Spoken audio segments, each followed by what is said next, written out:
Hey fighters, something I would like to mention. I am fairly knowledgeable about the game. I played for 4 years.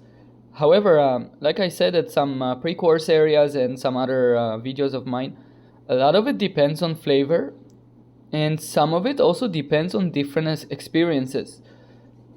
If you encounter a different advice than mine, it doesn't mean their advice is wrong.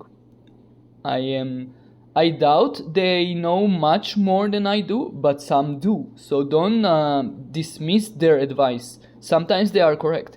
I could have also missed some points. So just keep that in mind.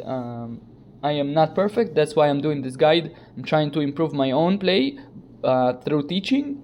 And also, I'm trying to build a better community in the game as a whole. So let's start with the main fighting account. The civilization I recommend is actually Spain. Unlike some other promoters, they always go with China. I think for less experienced players in the game, I would still recommend Spain just because Pelagius is actually pretty good at the beginning and we're gonna focus on cavalry so you can be fast. And it does privilege cavalry with defense, and then it also gives you some experience which you want, and also it will give you resource production, since in this account a lot of the times you will be busy fighting or gathering stuff with fighting commanders. You won't be gathering resources, so you want the production to be higher. Now, what are your pre-jump goals? You want to upgrade commanders. Pelagius first, also Cao Cao. Don't forget Cao Cao. He's gonna be the secondary for Pelagius. He is very strong and he's also very good at barbs, so it would give you value for a long time. It's been used throughout the game pretty much, so it's never a waste on investment. Pelagius, you won't go crazy about him. It's only good for the beginning, so just keep that in mind.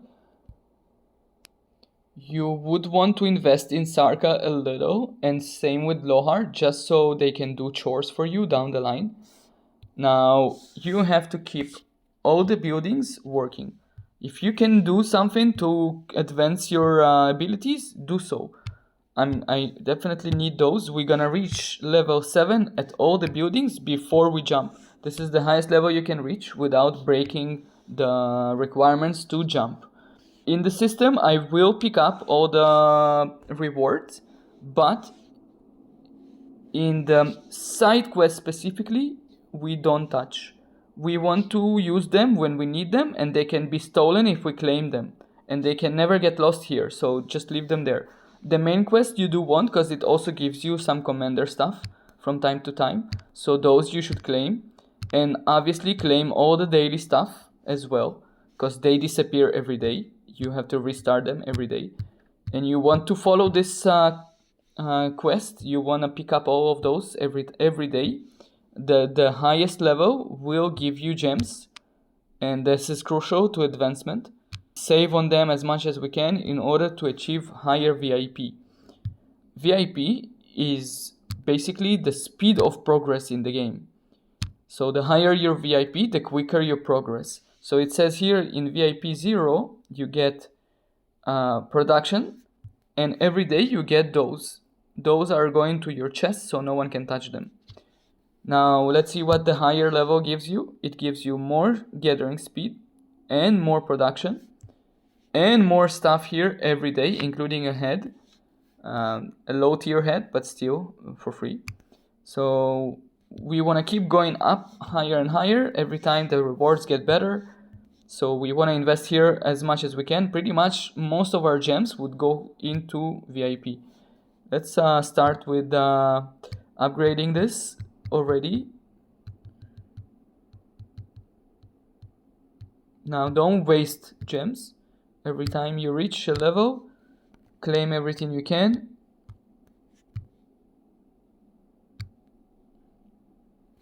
Can we reach another level? Yes, we can.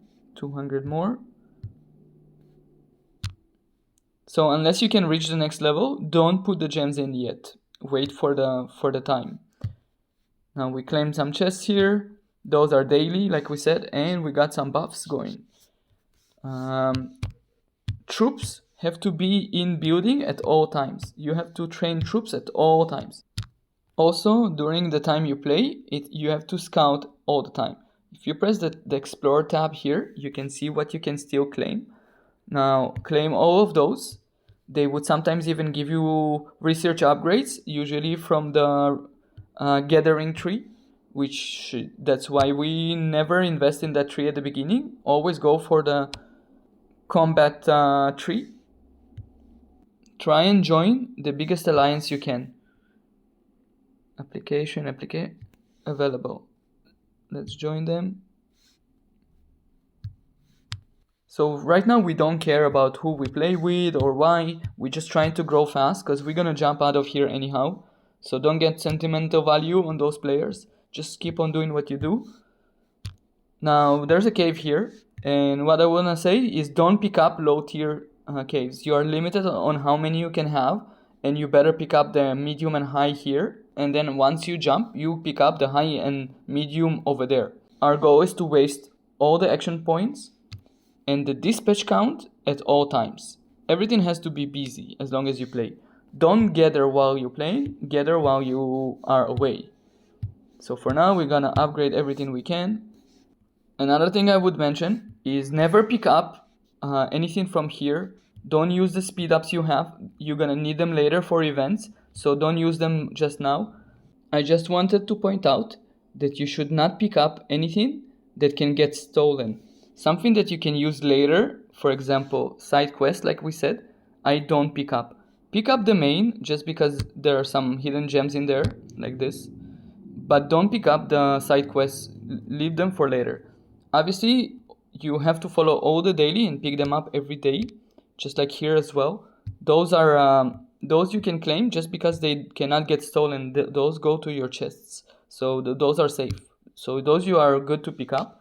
Just keep in mind, you should not pick up anything that can get stolen just yet, unless there is expiry date on them. At the same time, I'm gonna mention, don't use any gold heads or gold stars before you know what to put them on. Those are very expensive and very hard to get, and you definitely don't want to waste them. To put them in the wrong place could mean staying behind in some scenarios. So we cannot risk that. For now, don't use them. Some efficiency tips: if there's an event like Lohar Trial or Strategic Reserve, which I believe one of them is on right now. There you go, Lohar's Trial. So for every time you hit a barb, you get where is it? You get one of those bones, and they are actually pretty good. They give you good rewards, and they cannot get stolen. So those are perfect. That's exactly what you want. So during that time, try and hit as many barbs as you can.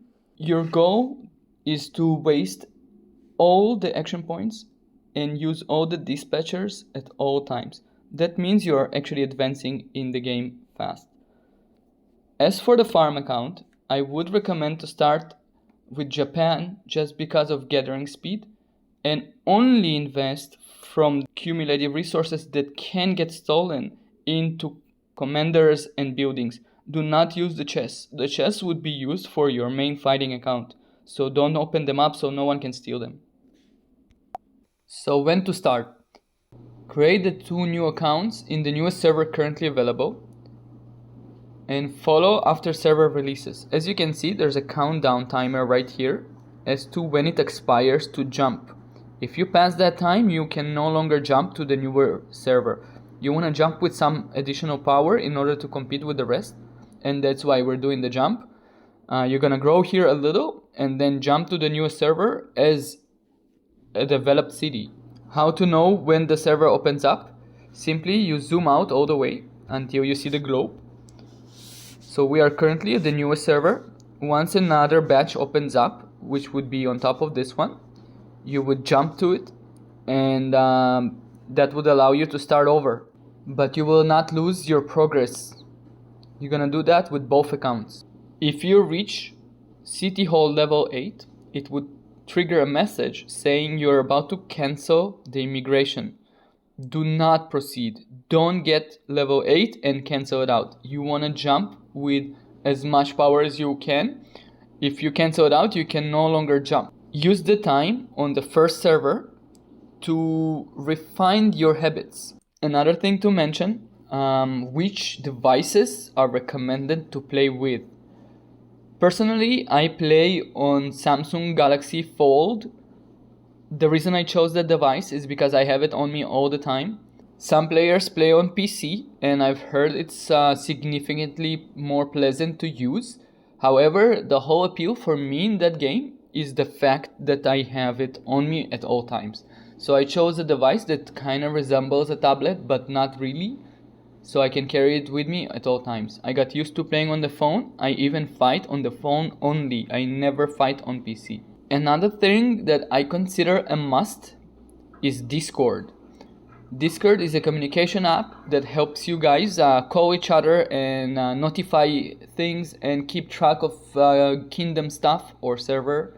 I would strongly recommend to use it, just because you're gonna miss out on a lot of things if you don't, and you wanna be part of the crew. This app can even help you while you're offline, because your friends or teammates can tell you something is up with your account when you're away. And that's crucial. It helped me save a lot of troops many times over. Even few times I would send troops together and I didn't aim right and they're just idling by, and a friend of mine would kind of message me saying, listen, your troops are just standing there. And that's actually really helpful, because especially at the beginning, every bit counts. Later down the line, resources are not as crucial, even though you never have enough. But at least at the beginning, you want every bit of resource you can have, and using Discord kind of puts your team at a higher level. One more thing I will mention: whenever you build Siege, never build T2 and up. Only build T1. You could upgrade from T1 to T2 just for the sake of events, but don't actually build them. Just upgrade. You would never need T3 and up Siege. They don't fight. I know that the game is trying to kind of implement them lately into some fighting mode, but for us free-to-play players or low spenders, this is not an option. We're gonna stick to the cavalry because it's the best value and the fastest march you can have. We're not gonna focus on anything else for now. Once you reach a certain level, which is about 15-20 million power, then you're gonna start considering other options. That's it for now. Just try and get all the buildings to 7, get some commanders up. Do not invest in commanders you would not need. You do want Sarka, you do want Constance, you want Pelagius, like we said, you want Cao Cao, and you would want probably Lohar to do some barbarians and give experience, but do not put any heads on them, or do not put any experience that is unnecessary. As you can see, different commanders require different experience to gain level, and that's why our main commander will be an epic for now. Later down the line we're gonna switch to legendary, but for now we cannot afford it. We are trying to be efficient, not just strong. If you are strong now and then a week later it didn't help you, you want to have some progress curve that is beneficial for you versus time investment, and not necessarily be the strongest right now. That doesn't help you to be the strongest now and then not perform later. Keep that in mind. Don't overcommit. So this is a preview of an account that already post jump, and I have played on this account for a few days already, about 5 weeks. I am obviously in one of the top alliances in the center already, and that's just because I am myself testing my guide and it's proving to work well. Just wanted to explain, there's more options here to show, but I just wanted to explain how pairing works. Pairing commanders is fairly simple but not obvious. So if I want to march here, you would see it gives me options of 2 commanders. It kind of gives a random reason why to pair those 2, but they don't actually match. This is Richard is actually an infantry commander and Cao Cao is actually a cavalry commander. But since I was following my own guide, my first commander here is Baibars, just because I didn't get Pelagius at first. And my secondary is actually Cao Cao. And if you see here, this is my strongest march right there. Now I only give him cavalry to walk with. And if you can see here in this area, you would notice that all the skills stack up. Both commanders bring together both skills to the table, but the talents are actually being used only by the main commander, and that's why I recommend epics at first. So they actually have the same talents, all of them. So if you see here, Baibars has cavalry 3 and skill, and then Cao Cao has cavalry and mobility. Now for power, skill is actually better, and that's why I chose Baibars, because of its talents trees. Pelagius, who you should start with, has the same tree, and that's why I recommend him. He's actually better than Baibars, but because I did not expect to make this account as the demo, I started something random, and I proceeded to grow it, because I didn't know if I'm gonna need to use it or not. I'm playing it just because. I'm not committed to this account. It's gonna become a farm of my other accounts. That being said, if you see, the trees are the same, but Cao Cao requires more experience to get the same tree.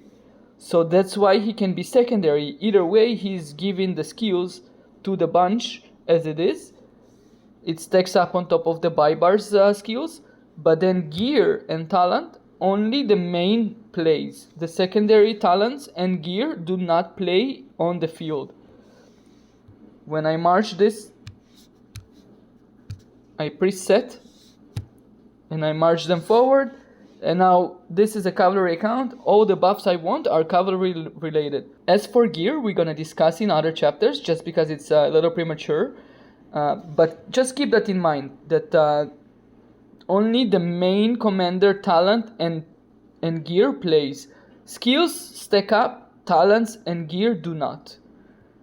Another thing to mention, and that's actually not obvious because other games actually don't follow the same method. It's better to have one very strong march than many mediocre marches. There is no benefit of having 5 weak marches. You're gonna just lose more troops because they carry more. But you are better off fighting with the best you have, so you lose the least for the same outcome. That's the point. Also, many events actually require just one march. Many events. So that's why you want to have one very strong march, in my case cavalry, like I recommend. And that actually got me here. Without this, I would not achieve my goals. The main reason I'm able to achieve goals is because I invested all into one commander. As you can see, it's the only one who reached almost 50. All the rest are just because I did barbs, they gained some power, but I didn't intentionally invest in them. It's just a byproduct. All my experience goes towards one commander. Secondary commander, all you need to do is reach level 30 so he can open all of those up. Another efficiency tip, whenever you're hunting barbs, this march right here can actually kill 21, but it's gonna suffer big losses. So I'm never gonna do that. Like, why would I hit it and come back every time? I hit lower tier barbs that I can kill easily, and I can kill many. So that way my time is spent efficiently. I don't go back and forth between the city, because as you can see, after I hit this barb, when is the nearest barb? They're not around. So now I have to walk for minutes and minutes. So usually in my case it's here, right? And if I tag here, you would see the distance it takes him. It's more than a minute just to walk, then another minute to fight. It's a waste of time. So hit lower tier barbs that you feel comfortable hitting without suffering big losses. Also keep in mind, some events, like the Lohar trial we mentioned, they give you the reward regardless of the strength of barb you hit. So the benefit of hitting higher barbs is obviously more experience you gain, and every certain leap there is a better reward. So for example, 24 gives you 3 gems each time in some cases, and 20 gives you 2. Of course 24 is better, but is it not better to hit 2 of 20s than 124, because the losses would be the same? So just keep that in mind. Efficiency is more important than the total amount. You need to be efficient of the time you spend, and therefore I'm not even gonna bother and go there. Like, this is not an option right now. Also, I am obviously following my own guide, and as you can see, I have very little action points. I joined many rallies. Forts give you the most rewards per action point, and I try and use my commanders for that purpose. Unless there's an event demands barbarians, like Lohar Trial and such, or Strategic Reserve. Just some few tips. As for training, as you can see, I'm training not the highest tier I can train right now. I'm training T2s. And what's the reason for that? The reason for that is because right now there is no event that requires power upgrade. So I'm building a tier lower than my max. And when the event would call for power upgrade, I will upgrade T2s to my highest level, which is T3 right now. Those are remainders from the night. So during the night, I do build a higher level just because I cannot wake up in the middle of the night and build again. I'm just stretching the time. I'm given the maximum time of build. But during the day when I'm online, I build one tier lower than my max. That way, whenever event calls for power upgrade, I would use those T2 to upgrade to T3. That's my way of saving on speed ups, basically, because it takes half the time to upgrade than to build straight up T3. So this type of idea would come to play in many aspects, not just troops, not just barbs. In many things, you would see that there's some sweet spot between growing and doing it efficiently. One more point about talents. As I said, since only main commander talents play, Cao Cao is actually very good at barbs because he has a peacekeeping talent, and that's exactly what I'm investing in. I'm only investing in the peacekeeping tree. So when I do barbs, I actually don't use my stronger commander just because he actually consumes more action points. So just for example, whenever it's Cao Cao, it's 40 right here. And if I change it to Baibars, where is he? Right here, it's 50. It consumes more. So then I remove the gear from him, just like so. And I pass him to Cao Cao.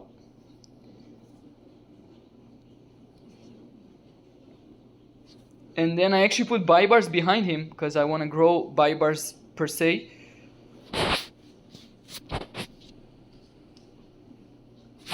I don't think I'm gonna actually win this fight, but let's see.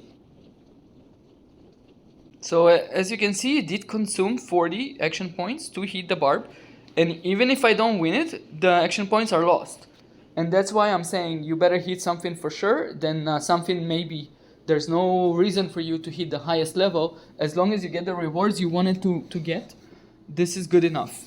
So let's see. I'm actually winning, surprisingly enough. Actually winning well, just because the gear is fairly strong, and we will go over gear, like I said, in the next chapters. So just keep in mind that each commander has different type of abilities, and you should use them accordingly. Same for Sarka. She has gathering talent, right? And I focus on it.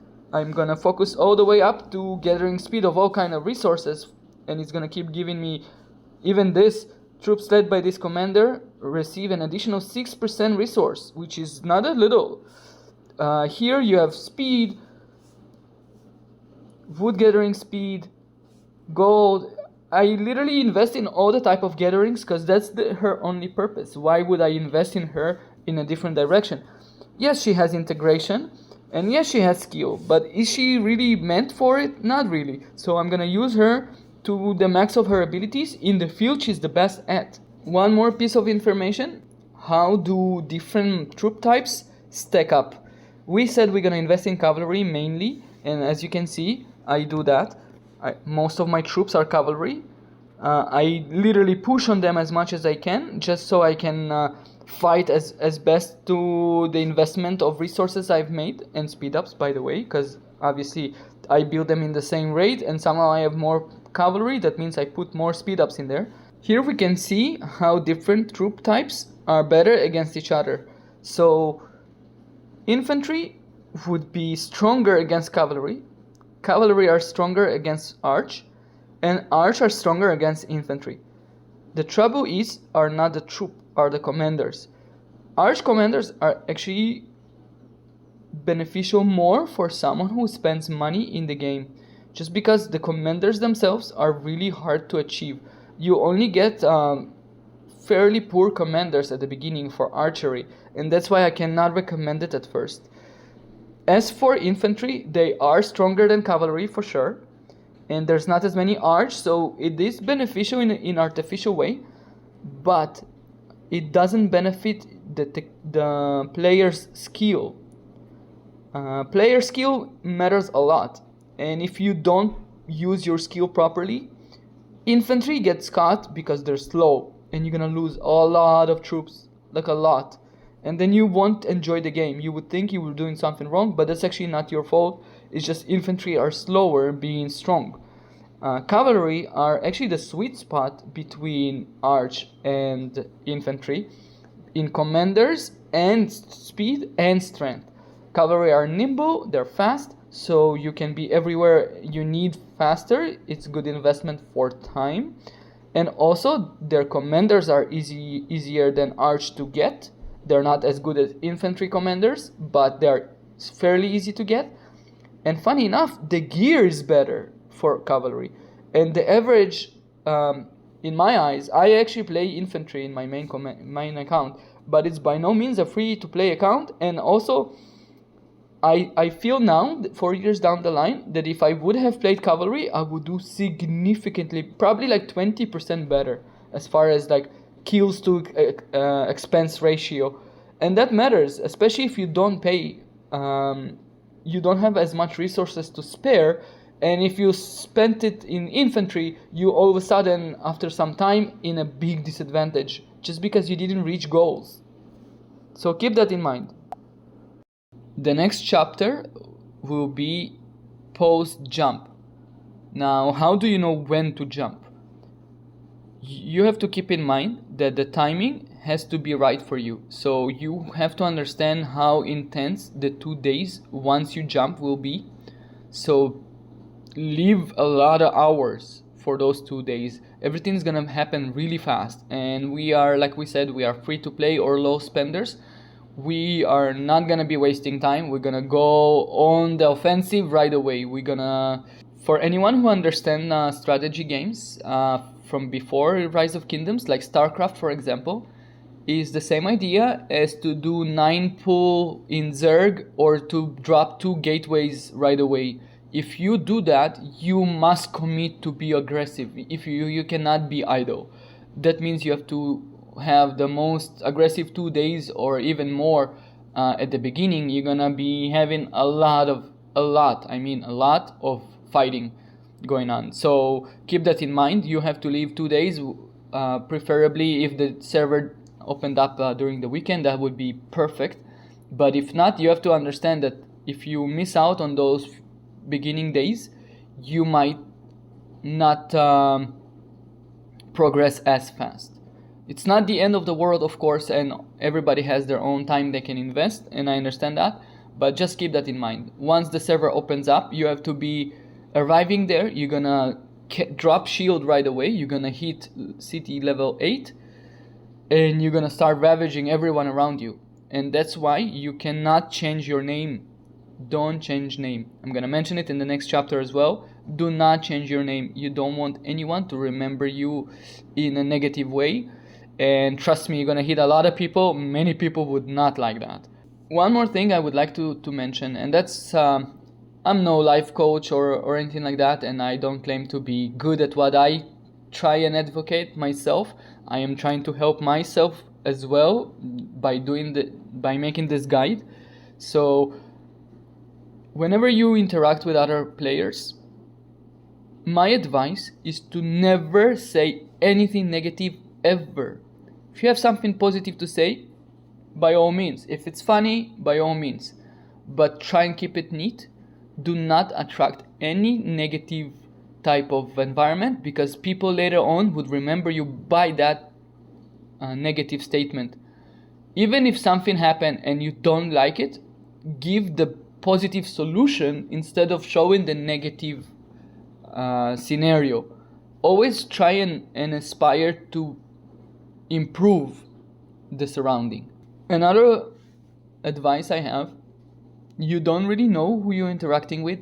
It could be little kids, it could be old people, it could be unstable people, it could be angry people.